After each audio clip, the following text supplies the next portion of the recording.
Alors, aujourd'hui, on aborde, puis c'est vraiment important pour moi de venir aborder ce sujet-là, de un, parce que c'est celui qui a été le plus voté dans le groupe. À toutes les semaines, les lundis, on vous dépose un sondage et plus d'une vingtaine, je pense, de personnes ont voté ce sujet-là qui est comment apaiser une crise émotionnelle rapidement. Et by the way, je suis dans ma salle à manger parce que, tout simplement, ce matin, j'avais envie de changer d'environnement. J'ai commencé un petit peu ma journée différemment qu'à l'habitude. Il fallait que j'aille porter mon chum au garage. Puis, je me suis levée super tôt. Puis là, je filais doudoune, je filais comme cocoon. Puis dans mon bureau, c'est frette un petit peu. Fait que, voilà, je suis là dans ma salle à manger avec la petite courgette, puis ma vaisselle qui est propre, mais qui est sur le comptoir, qui est en train de sécher. La petite boîte à lunch à mon chum, les petits bruits qui traînent. Voilà, tout est démasqué. C'est mon petit bordel du matin, jeudi matin. Alors, bienvenue sur le live. Si c'est la première fois que tu te connectes avec moi ici, que tu vois cette vidéo-là, je suis Chloé Katsuros, thérapeute et mentor spirituel. Thérapeute intégrative, donc j'accompagne en fait les hommes et les femmes à se rencontrer soi. Et pas de la façon classique, juste par la discussion, le dialogue, tel que les psychologues, les travailleurs sociaux, les troubles. J'ai pas rien contre ça. Je dis juste que ma méthode, elle est hors norme. On passe beaucoup par le corps, on passe énormément par la connexion corps-esprit. Puis, ben, ça va faire un perpendiculum, si on veut, ce matin avec le sujet qui est d'apaiser une crise émotionnelle rapidement. Donc, bien évidemment, on veut l'apaiser le plus rapidement possible. Et ben, je vais vous montrer le chemin. Le chemin un des chemins que je suggère, que je guide en accompagnement.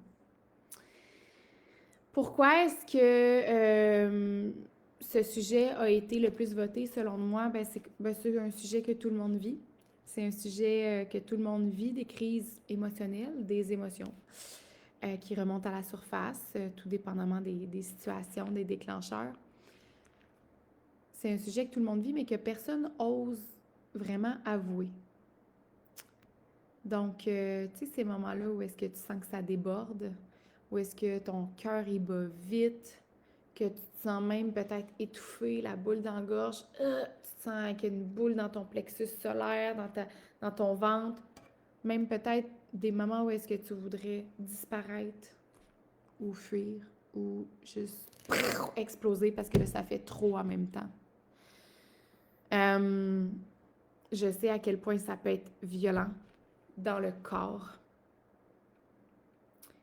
Mais je sais aussi une chose, c'est que tu peux apprendre à les apaiser rapidement, ces émotions-là. Puis c'est pas de la magie, c'est de la science du corps. Alors, la première chose que j'ai envie de vous partager, puis c'est un petit peu pour démystifier la crise émotionnelle, c'est que quand une crise émotionnelle arrive, ben, c'est pas que tu es faible. On est tous humains, on a tous des émotions, on est né avec des émotions. Ils sont là pour nous servir en quelque part. Donc, quand il y a une crise émotionnelle qui arrive, c'est pas que tu es faible, c'est que ton système nerveux, il est en train de s'emballer pour, imagine-toi donc une bonne raison. Pas pour rien. Pas parce que tu es nul. Pas parce que tu sais pas comment. Pas parce que t'es faible, t'es lâche. Pas parce que t'es trop sensible. Pas parce que t'es ridicule. Rien de ça. Non. Juste, la crise émotionnelle surgit parce que ton système nerveux a détecté quelque chose. Ton corps pense que tu es en danger. Alors qu'en réalité, tu es souvent juste face à une émotion trop grande à l'intérieur de toi pour être contenue.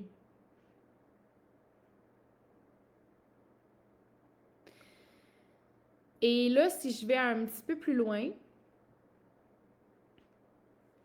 c'est que l'émotion qui monte dans ton corps d'adulte aujourd'hui, qui n'a pas été contenue dans ton corps d'enfant, face à un trauma, face à une blessure, un déclencheur, cette émotion-là surgit avec la même force dans ton corps d'adulte que quand ça avait un impact dans ton corps d'enfant. Sauf que quand tu étais enfant, tu avais une petite, tout petite, mini rikiki force de vie et de canaliser tes émotions et de gérer tout ça et de rationaliser et de prendre soin de ton émotion quand tu étais petit. Tu avais une toute petite mini force. Fait que quand l'émotion a monté, ça montait vraiment intense. Et si tu n'as pas appris à canaliser, ben cette petite mini force te suit une fois adulte. Et l'émotion, elle est tout aussi forte. C'est juste que là, tu te trouves ridicule parce que tu es dans un corps d'adulte. Mais la réponse émotionnelle, c'est pas la réponse de l'adulte. Est-ce que ça fait du sens pour vous? J'ai essayé de l'illustrer le plus clairement possible pour que vous compreniez que vous n'êtes pas faible, que vous n'êtes pas ridicule. C'est votre force de vie qui n'a pas nécessairement été activée à son plein potentiel pour être capable de réguler vos émotions. Parce que souvent, ce qu'on fait, une fois adulte, bien là, on va lutter. On va résister à ce qui se passe, à notre émotion. On va la ravaler, la taire, la réprimer. On va essayer de la raisonner, de la comprendre, de la justifier. On va se juger. Voyons, je ne devrais pas réagir comme ça, c'est complètement ridicule. Mais plus que tu résistes, plus que ton émotion a crie plus fort. C'est comme une bouilloire, là. Quand ça atteint le sommet là, de l'ébullition, là, ben, nos vieilles bouilloires classiques, là, aujourd'hui, c'est plus la clique là, électrique, mais comme une bouilloire comme que moi j'avais quand j'étais jeune puis que ma mère, elle se faisait du thé, là, ben, quand tu partais le rond, là, puis que l'eau, elle bouillait, là, ben, le petit clapet, là, ça scellait, puis ça va pas arrêter de sciller jusqu'à temps que tu enlèves le rond du poêle, la bouilloire du rond. Donc, c'est un petit peu la même chose avec ton corps. Si tu ne prends pas soin de ton émotion, ça va continuer de cogner à ta porte et de plein de façons. Mais je te dis, ça va t'irriter.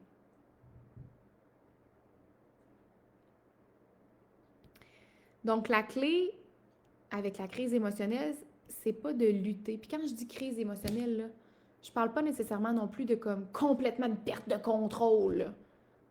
Je te parle juste, l'émotion est rendue plus forte que toi. Puis là, c'est pas de lutter contre l'émotion.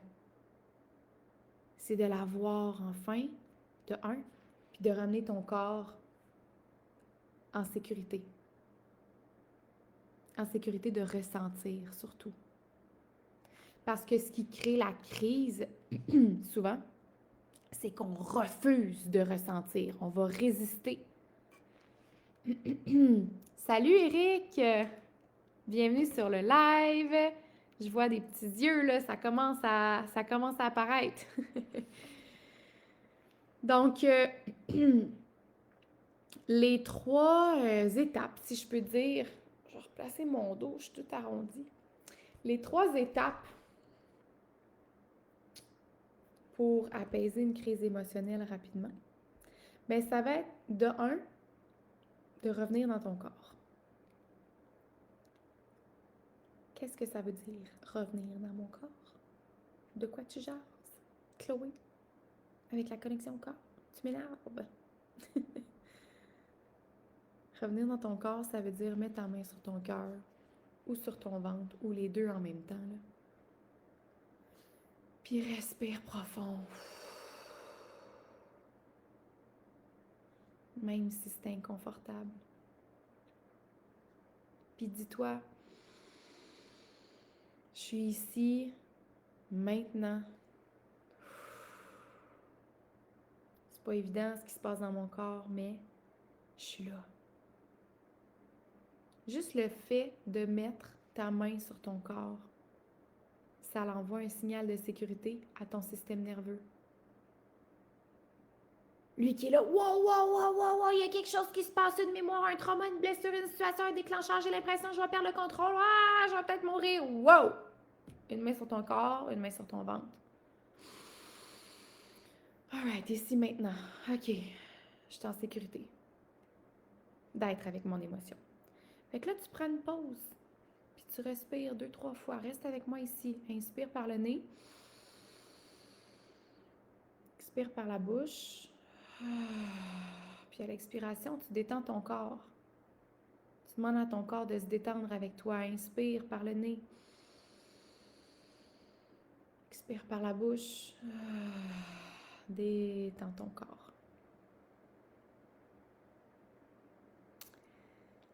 Deuxième étape, après avoir reconnecté avec ton corps, après avoir sorti de ton ego tout de suite, là, avant de partir dans la panique, dans la résistance, dans l'analyse, dans la justification, dans le jugement. OK, OK, je reviens ici maintenant, dans mon corps. Qu'est-ce qui se passe? Je m'écoute, je suis là, je suis présent. Puis après ça, l'étape 2, c'est je nomme. Je le nomme. Ce que je ressens, je le nomme. Fait que tu mets un mot sur ton émotion. Ouf, OK. Colère. Rage. Tristesse. Peur. Honte. Peu importe ce qui est là. Tu le nommes. Déjà, tu démasques ton ego. Tu es en train de dire, hey, tu sais quoi? Je sais qu'est-ce qui se passe. Tu peux te calmer. Je prends le contrôle. T'es pas là, là. T'as pas besoin de gérer là, puis de monter sur tes grands chevaux. Là. Je suis là. Je reprends mon pouvoir. Je reprends le contrôle sur mon corps. Je nomme ce que je ressens dans la sécurité. Peu importe. Juste le nommer, c'est comme si tu mettais un couvercle justement sur la casserole qui bouille. Là. La casserole qui déborde. Ça permet de contenir. Puis de baisser le feu un petit peu aussi. Puis la troisième étape, ben, c'est libérer le trop-plein. Tu peux absolument rester en connecté avec ton corps, ton cœur, ton émotion après l'avoir nommé. Tu peux libérer le trop-plein. Ça peut être de laisser couler des larmes, enfin, une fois pour toutes sur tes joues, si tu as nommé tristesse ou honte. Ça peut être de crier, taper du pied, frapper sur un oreiller si tu as besoin pour libérer la colère. Ça peut être écrire ce que tu ressens, ça peut être secouer ton corps pendant 2 minutes. Mais ce qui compte, c'est que l'émotion dans ton corps, elle circule. Parce que ce que tu fais quand tu rationalises puis tu réprimes là, ton émotion, tu bloques tes sensations de un, tu montes tout à la tête puis t'empêches l'énergie qui est ta force de vie, t'empêches l'émotion de circuler librement, de faire son chemin, de faire sa route naturelle. Toi, avec ton contrôle, t'apprends puis tu réprimes puis tu contractes puis tu la cristallises dans ton corps. C'est pas pour rien, là. Les maux de tête, les maux de dos, les migraines, les dépressions, la fatigue. C'est tout ce que tu accumules, puis tu t'occupes pas parce que tu penses que la bonne réponse, c'est de rationaliser, d'analyser, de réprimer. L'émotion, c'est une énergie. L'énergie, ça doit bouger. Puis si tu l'empêches de bouger, tu t'empêches d'être toi. Tu t'empêches d'être libre. Tu t'empêches de faire ce qu'il y a de plus naturel pour ton corps. C'est-à-dire être. Puis je sais que dans le feu de l'action, on pense qu'on n'a pas le temps. Mais si tu prends 5 minutes pour traverser l'émotion, traverser ta crise, tu vas gagner des heures d'énergie puis de clarté après. C'est un investissement de décider de rentrer dans ton corps. Ça prend un petit peu de temps pour gagner beaucoup d'énergie puis de clarté après. beaucoup de qualité au niveau de ta relation avec toi puis de ta relation avec les autres parce que tu arrêtes d'accumuler. Tu te permets d'être. Parce que c'est pas en refoulant là, que tout ça, ça disparaît. Là. C'est vraiment en ressentant, en apaisant, en laissant les choses circuler comme elles se doivent. Alors, la prochaine fois que tu sens une crise monter, souviens-toi de ça. De un, reviens dans ton corps. De deux, nomme ton émotion. Puis de trois, laisse circuler. Laisse circuler ce qui est là. Puis si tu veux aller plus loin que juste gérer tes crises, si tu veux apprendre à transformer ta relation avec tes émotions pour de vrai, c'est exactement ce qu'on fait ensemble dans Heal. Parce que la paix intérieure, c'est pas éviter les crises. C'est de savoir les traverser puis de retrouver ton pouvoir.